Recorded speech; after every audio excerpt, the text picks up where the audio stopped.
Whenever we build machine learning models, it's not just the model that's important. We also know that the pre-processing can be critical. So data cleaning, feature engineering, other related operations, those are all absolutely critical to building solid and generalizable machine learning models. Now, I would submit that as much as we can, we should actually build those into our modeling pipeline, which is exposed in this script with a scikit-learn pipeline. So we can import our pipeline and later instantiate this pipeline class with specific characteristics that we care about. So I know this sounds a little bit abstract, and we will get into a specific example, but actually building in our pre-processing into our scikit-learn pipeline has a number of advantages. First of which is that it can prevent feature leakage. So for example, if we are scaling our data, we only want to do that on our training data. We want to train our scaler on the training data and then transform that, or I should say transform our testing data based on the parameters in our training data. Now, we need to also make sure we're doing that within our cross-validation folds, because in cross-validation, certain data is in our training folds and certain data is in our testing folds. So if we just apply our scaler to our entire training set, not within cross-validation, we are actually introducing some subtle feature leakage, because again, in cross-validation, part of our data is used as holdout validation data. And so our pipeline can make sure that we are applying pre-processing only to the training set. We are learning those parameters only on the training set in cross-validation, and then transforming or applying that directly to the holdout validation fold in cross-validation.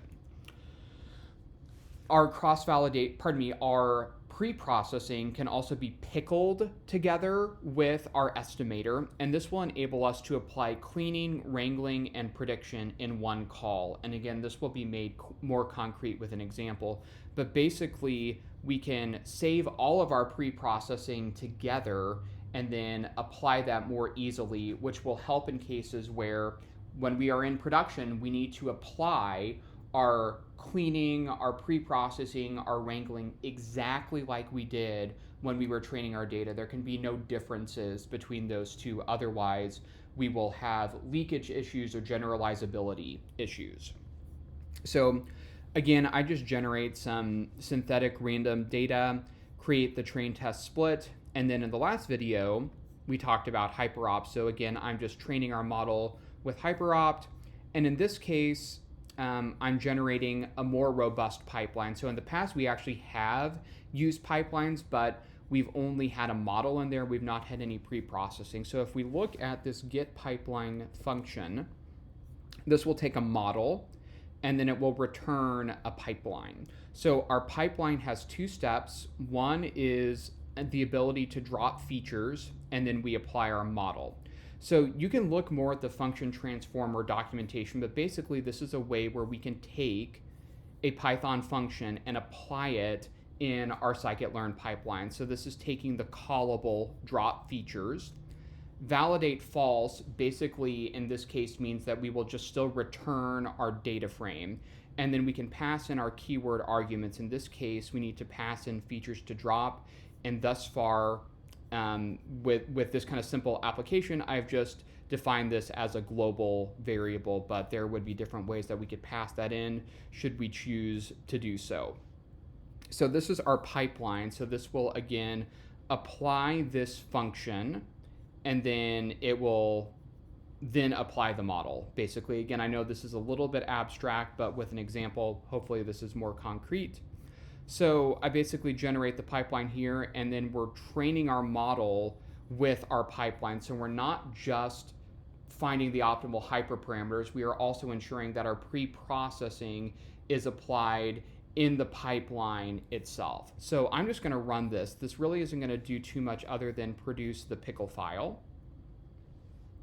And so we can see that again, this pops out our cross-validation scores and this pops out our pickled model. Technically, this is a pickled pipeline. We have pickled basically this here. We have pickled this pipeline that has this function transformer in it. Again, this is just a way where we can take a Python function and make sure that it's capable to be run in a scikit-learn pipeline, and then our model as well. And so I can go ahead and just comment out this section of the code here. And then let's read in and unserialize or deserialize this pipeline. So probably this shouldn't actually be called model. This should be random forest pipeline or something along those lines, but we can worry about the nomenclature later. So we can see that if I print this, okay, we have our pipeline and then we have our model. So we can see that this has the parameters that we trained.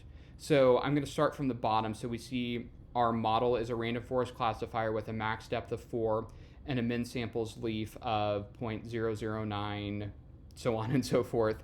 And then we have a step above our dropper, which this actually references a function. So this is a reference to a memory address. So it's referencing this code here. We'll get into what that means a little bit more later, but you can see that it has our keyword arguments that we passed in as well. So this is not just serialized the model, this is serialized our entire pipeline, which has 2 steps. So what I can do is I can just create a data set basically, so price and amount. So this is what we would get in a production type of environment. And again, our dropper is just going to drop the amount and only predict on the price. So if I generate this synthetic data set where we want to predict the target, in this case, this is a 0-1 classification, I get a prediction of 1, so our positive class. So under the hood, this predict is applying both the feature dropper and the model using the hyperparameters of the model that we optimized with hyperopt. So this is a way where we can apply our pre-processing and our modeling together in one step.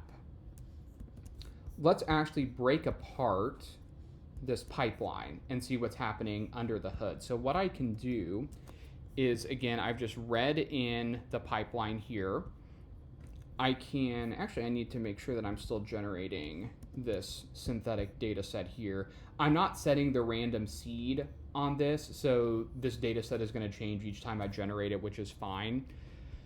But what I can do is I can rip out the steps of the pipeline and apply them individually. So I'm ripping out the dropper, I'm ripping out the model, and then what I can do is I can take the dropper and transform it and transform the data frame with that operation. So if I run this, I can see that, the data set that I get that will then be fed into the model only has the price variable in it. So this has applied the dropping of the amount feature, which in this particular toy scenario, I didn't want to use that feature for some reason or another.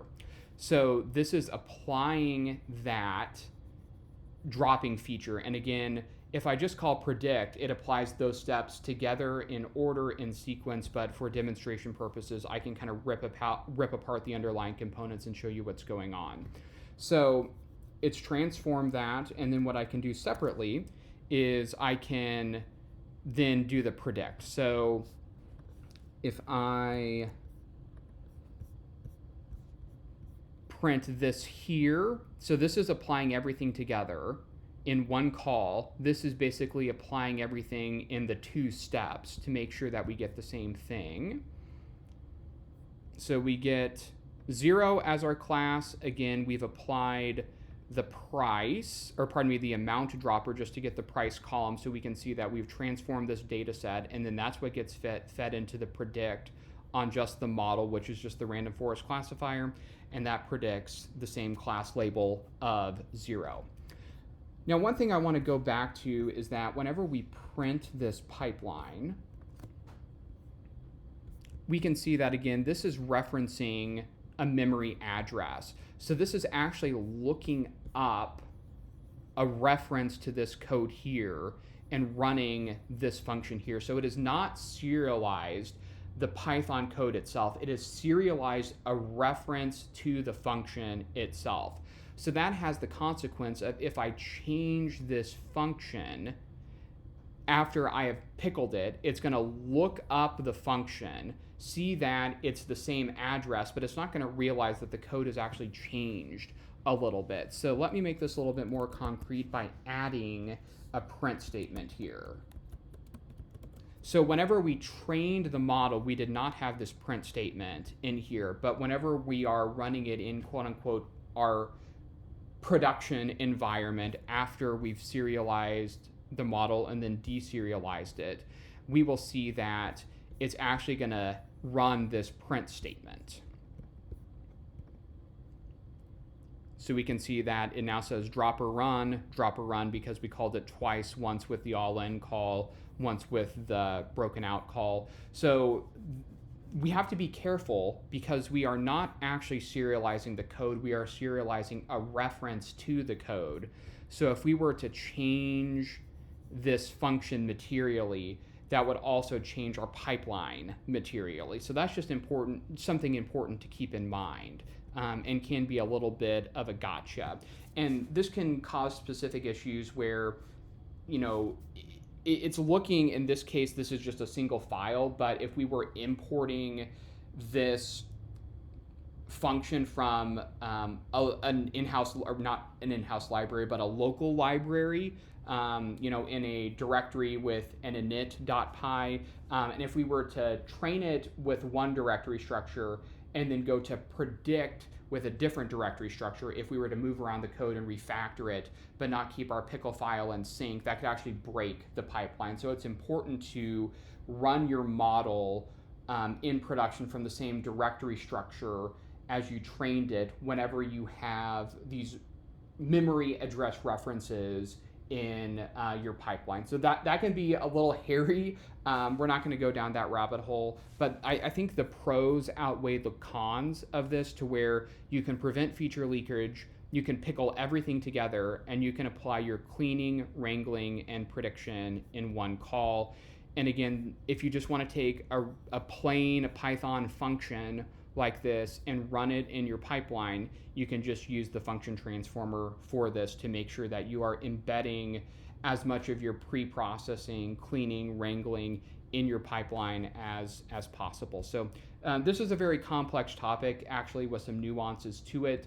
I just wanted to introduce the topic to let you know that this is a possibility, and that in certain cases, and I think in the majority of cases, this can actually be a really good way to make sure that training and production are in sync. It's certainly not foolproof, but it has a lot of advantages to it.